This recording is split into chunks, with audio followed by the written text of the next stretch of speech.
আমাদের টেকনাফ এখন একখণ্ড মায়ানমার। টেকনাফ মনে হয় যেন মায়ানমারের একটা ঘাঁটি। আনছে কতগুলো রোহিঙ্গা আনছে, কোনো এখনো পর্যন্ত তার প্রতিফলন নাই। শুধু মনে হচ্ছে যেন বাংলাদেশের একটা মানুষের সাথে কম্বিনেশন করেছে, টেকনাফটাই যেন মায়ানমারের সাথে সাপোর্ট করতেছি, আমরা তার প্রতিফলন করতেছি না।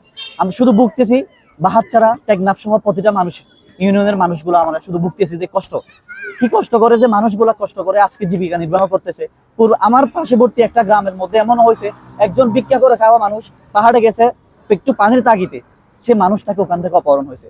প্রতিটা মুহূর্তে অপহরণ হয়। মানুষ বাঁচবে কোথায়? আমাদের শহরে বসে চিনিগুলো চাল খাবো নাকি বিরিয়ানি খাবো, নাকি আতপ চাল খাবো নাকি সিদ্ধ চাল খাবো, এটা নিয়ে চিন্তা করি। কিন্তু যে মানুষগুলো সে ফসলগুলো ফলাই, যে তরকারি বা আমরা যে সুন্দর সুন্দর ইয়াগুলো খাচ্ছি, যে ফসল ফলাই, তার কথা ভাবি না।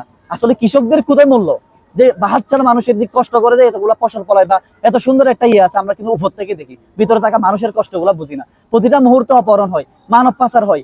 এই অপহরণ থেকে টেকনাফকে মুক্ত করার জন্য টেকনাফ বাহারছড়া ইউনিয়নের একজন সন্তান ঢাকা প্রেস ক্লাবের সামনে 3 দিন ধরে আমরণ অনশনের অবস্থান কর্মসূচি গ্রহণ করেছেন এবং ইতিমধ্যে তিনি সেখানে রয়েছেন। সাইফুল ইসলাম জিহাদি নামের একজন ছেলে। এখনো পর্যন্ত প্রশাসন তাকে কোনো বিষয়ে এই অপহরণের বিষয়ে আশ্বস্ত করেনি, তাদের টনক নড়েনি। বাংলা কিউআর, যেখানে নগদ পেমেন্ট সেখানে। সারা দেশে 10 লাখেরও বেশি মার্চেন্টে নগদে পেমেন্ট করুন খুব সহজে।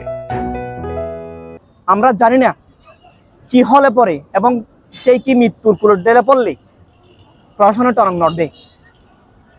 আমরা চাই সে ভাইয়ের সাথে একত্রতা পোষণ করে তার সাথে সংহতি জানিয়ে আমরা এই টেকনাফকে অপহরণ মুক্ত করার জন্য সরকারের যথাযথ পদক্ষেপ কামনা করতেছি।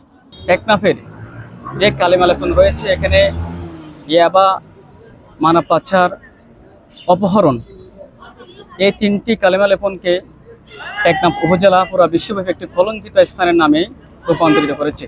সুতরাং এই অপহরণের বিষয়ে, মানব পাচারের বিষয়ে এবং ইয়াবার বিষয়ে যদি পুরো বাংলাদেশের সরকার মহল যদি সোচ্চার না হয়, বাংলাদেশ সরকার যদি এ বিষয়ে কোনো পদক্ষেপ না নেয়, আমার মনে হয় এটি ওয়ার্ল্ড ওয়াইড বাংলাদেশের ইমেজ নষ্ট হবে। নতুন সরকার আছে, তাদেরকে বলবো শুধু মানুষের কাছে গিয়ে ভোট চাওয়াটাই সমাধান না। 1 বছর 5 বছর পরে গেছি, আবার 5 বছর পরে যাবো, সেটা সমাধান না। আমাদের মানুষটা বাঁচতে চাই, আমরা শুধু টাকা চাচ্ছি বা কিছু চাচ্ছি তা না। আমরা চাই আমাদের একটা সুন্দর সমাধান। আমাদের এখানে যেন প্রশাসন সুন্দর করে একটা ভূমিকা পালন করে। বাংলাদেশ সরকার চাইলে সবকিছু সম্ভব, কিন্তু আমাদের সরকার একদম লাগামহীন ভাবে কাজ করে। প্রতিটা মুহূর্তে যেন একদম ঘাবিলীন ঘুমিয়ে থাকে, এরকম অবস্থা। মানুষের একজন ফ্যামিলির যদি একটা চালিকা শক্তি যদি চলে যায়, একজন মেশিনের মতো অর্থনৈতিক মেশিন যদি চলে যায়, তাহলে কি হবে? আমার এমনও দেখছি যে একটা ফ্যামিলি থেকে একজন অপহরণ করছে 8 লাখ 10 লাখ টাকা দিয়ে। যে মানুষগুলো কষ্ট করে কৃষিকাজের ফসল ফলে যদি 8 লাখ টাকা দিতে হয়, তাহলে আর জীবনে ওর বহন করতে হবে এই কষ্টটা। কিভাবে তার সফলতা আসবে? কিভাবে তার ফ্যামিলি গুলো চলবে? সন্তানরা কিভাবে বাঁচবে?